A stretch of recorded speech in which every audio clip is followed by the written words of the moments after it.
মোশাররফ ভাই আপনার কাছে একটু আসি, মানে একদম ছোট করে প্রশ্নটা করি।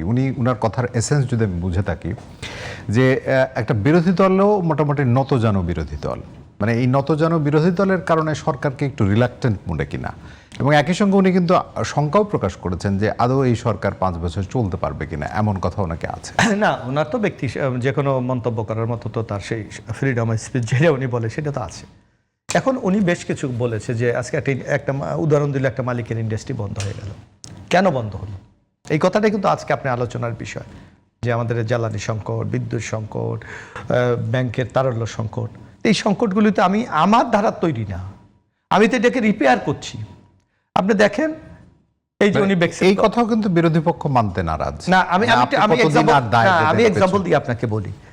আজকে দেখেন উনি বলেছে এই যে কর্মসংস্থান কি উপর সৃষ্টি করে, আপনি অর্থের যোগান দেবেন, সেই অর্থ শিল্পপতিরা নেবেন, তারা নতুন নতুন ইন্ডাস্ট্রি করবে, বিনিয়োগ হবে, ইন্ডাস্ট্রি করলে জনবলের দরকার হবে, সেখানে কর্মসংস্থান হবে। এখানে যদি কর্মসংস্থান হয়, এইটা রাস্তার উপর এই ইনকামটা একটা পজিটিভ ইম্প্যাক্ট করবে। এটাকে তো উনি যদি একটা ঢালাওভাবে বলে যে এইটার কারণে এটা হতেছে। এখন এই ব্যাংকে তারল্য নাই কেন?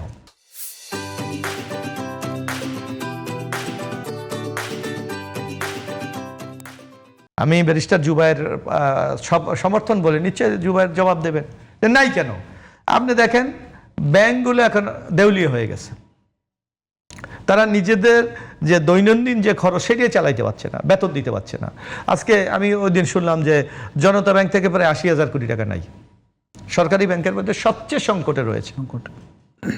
আজকে আপনি দেখেন এই টাকাটা কে নিয়েছে? সালমান রহমান। তারপরও আপনাকে আমি বলি, আমার কাছে যে সর্বশেষ যে ইনফরমেশন আছে, ইন্টিরিয়াম গভর্নমেন্টের আমলে নতুন ফান্ড দিয়ে কিন্তু বেক্সিমকে চালু রেখেছে। আমি একটা নাম বলেছি জাস্ট, না আমি বললাম। সুতরাং এটাও তো একটা, যে কোনো গভর্নমেন্ট বোঝে যদি একটা ইন্ডাস্ট্রি বন্ধ হলে এখানে অনেকের কর্মসংস্থান বন্ধ হয়ে যায়, অনেকে বেকার হয়ে যাবে, কিন্তু আপনার দেখতে হবে তার মাত্রাটা কতটুকু, তার মাত্রাটা কতটুকু। আপনি দেখেন এমন হয়তো আমরা দেখলাম ওই যে এসালম গ্রুপ, আপনি কত বড় একটা শুভঙ্করের ফাঁকি সে আমরা শুনেছি এই অমুক ব্যাংক সালাম গ্রুপের, অমুক ইন্ডাস্ট্রি সালামের গ্রুপে, এখন দেখা যাচ্ছে as a say foreign citizen হিসাবে সেগুলি ইনভেস্ট করছে। এইটাকে কি আপনি অপরাধ বলবেন না? অপরাধ। আজকে সে বিদেশি নাগরিক, এখন সে সিঙ্গাপুরের নাগরিক হিসাবে গভর্নমেন্টকে প্রেশার করছে যে তুমি আমার সম্পত্তি ফেরত দাও। তো এইটা কি একটা গভর্নমেন্টের দেখার দায়িত্ব না? অবশ্যই। তো এইটাই তো আমরা বলছি, এটা একটা পরিকল্পিত লুটপাট, এটার সাথে একটা গভর্নমেন্ট ইনভলভ আছে। নাহলে তো এইভাবে হওয়ার কথা। ঠিক আছে, আপনি আমার এখানে ব্যবসা করেন, আপনার এখানে আমার কোনো আপত্তি নেই, আপনি এই দেশের সিটিজেন হিসেবে ব্যবসা করেন, আপনি আমার ব্যাংক থেকে তো লোন নিয়েছেন। আমি আপনাকে একটা ঘটনা, এর মধ্যে আমি কোনো এক মানে সরকারের কোনো এক জায়গায় গেলাম, আমাদের এই বান্দরবনে একটা গ্রামের 3 থেকে 400 লোক হলো বাসিন্দা, সবার নামে ব্যাংক লোন 1 কোটি থেকে 3 কোটি টাকা করে। অথচ যখন সরকার জানেও না ওরা, হ্যাঁ যখন ওখানে তদন্তে গেল দেখলো ওরাই জানে না। এই যে আমাদের ভূমিমন্ত্রী ছিলেন শাইখুজ্জামান চৌধুরী, জি, উনি ওখান থেকে সবার ন্যাশনালিটি কার্ড নিয়ে আসছে, তাদেরকে চাকরি দেবে, সবার নামে 1 থেকে 3 কোটি টাকা করে লোন। এইটা কি বলবেন আপনি? এটা কি বিনিয়োগ বলবেন, না দেশের ব্যবসা বান্ধব পরিবেশ তৈরি করা বলবেন, না সোজা কথা ডাকাতি বলবেন? আরেক সরকারি কর্মকর্তা আমাকে বললেন, এই যে আমাদের বাসায় বাসায় ব্যান তরি তরকারি বিক্রি করেন, এরকম 7টা ব্যানের নামে 7.5 কোটি টাকা করে ঋণ, ও কিছুই জানে না, ও কিছুই জানে না। তো এর সাথে কি গভর্নমেন্ট জড়িত না হলে এটা কোনোভাবে সম্ভব? আমি এই কথা বলছি, এই যে অনিয়ম, এই যে দুর্নীতি, এই লুটপাটের এখন ফলটা ভোগ করছে বিএনপি গভর্নমেন্ট। এইটাকে তো আপনাকে বাস্তব, বরং আপনি দেখবেন এই 6 মাসে বিএনপির কোথাও করাপশন আছে কিনা, আপনি আমাকে দেখান যে এই 6 মাসে এই গভর্নমেন্টের কোথাও কোনো শৈথল্য আছে কিনা।